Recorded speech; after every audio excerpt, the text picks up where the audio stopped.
احباب دی وقار، حضور نبی دو رحمت صلی اللہ علیہ وآلہ وسلم نے ارشاد فرمایا، قیامت کے دن رب ذوالجلال 3 لوگوں کو اپنے عرش کا سایہ نصیب فرمائے گا۔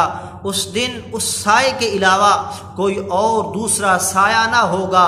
تو حضور علیہ الصلوۃ والسلام کے پیارے صحابہ عرض کرتے ہیں، یا رسول اللہ صلی اللہ علیہ وسلم، وہ کون سے خوش نصیب لوگ ہیں جن کو رب ذوالجلال اپنے عرش کا سایہ نصیب فرمائے گا؟ تو میرے مصطفیٰ نے فرمایا، سب سے پہلا آدمی جس کو رب ذوالجلال عرش کا سایہ نصیب فرمائے گا، فرمایا میری امت میں سے کسی مصیبت زدہ کی مصیبت کو جس نے دور کیا، رب ذوالجلال اس کو عرش کا سایہ نصیب فرمائے گا۔